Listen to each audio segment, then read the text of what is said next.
పల్నాడు జిల్లా పెదకూరపాడు నియోజకవర్గంలోని బెల్లంకొండ మండలం పాపాయపాలెం గ్రామంలో విద్యార్థుల ఉజ్వల భవిష్యత్తు కోసం ఏర్పాటు చేసిన మెగా పేరెంట్ టీచర్స్ ప్రోగ్రాంలో పాల్గొన్న పెదకూరపాడు శాసనసభ్యులు భాష్యం ప్రవీణ్ మరియు విద్యార్థుల తల్లిదండ్రులు. ఈ సందర్భంగా ప్రవీణ్ మాట్లాడుతూ, ఈ రోజు ఇంతమంది తల్లిదండ్రులను ఇక్కడ చూస్తుంటే చాలా ఆనందంగా ఉంది. యువనేత నారా లోకేష్ పిలుపు మేరకు పాఠశాలకు వెళ్లినప్పుడు విద్యార్థులందరూ చాలా సంతోషంగా బాగా చదువుకుంటున్నారని, ప్రభుత్వం కల్పిస్తున్న సౌకర్యాలైన యూనిఫామ్స్, పుస్తకాలు మరియు మధ్యాహ్న భోజన పథకం పట్ల అందరూ సంతృప్తిగా ఉన్నారని పేర్కొన్నారు. తల్లికి వందనం ఈ పథకం ద్వారా బడికి వెళ్లే పిల్లల కోసం ప్రభుత్వం అందించిన 15,000 ఆర్థిక సాయం పట్ల తల్లిదండ్రులు చాలా ఆనందాన్ని, సంతృప్తిని వ్యక్తం చేశారు. ప్రభుత్వం మారాక ఉపాధ్యాయులు కూడా చాలా శ్రద్ధగా పిల్లలకు విద్యాబుద్ధులు నేర్పిస్తున్నారని తెలిపారు.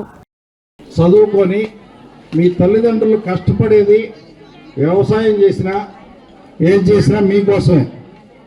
వాళ్ళు సంపాదించే ప్రతి రూపాయి మీకోసమే.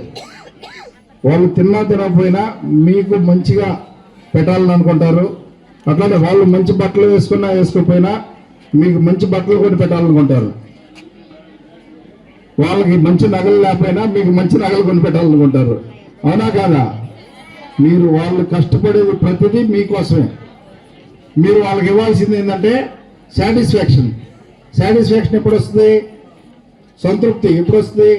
మీరు బాగా చదువుకొని మంచి ప్రయోజకులైనప్పుడు వాళ్ళు ఆనందపడతారు, మంచి సంతోషపడతారు. అవునా కాదా? అర్థమవుతుందా నేను చెప్పింది? ఈయనేంది ఈరోజు వచ్చి మీటింగ్ చెప్పుకొని రమ్మంటే మాకేదో విద్యాబుద్ధిగా ఏదో చెప్తున్నాడు అనుకుంటున్నారా? చాలా జాగ్రత్తగా. ఇప్పుడు గురు బ్రహ్మ, గురు విష్ణు, గురుదేవ మహేశ్వర అంటారు.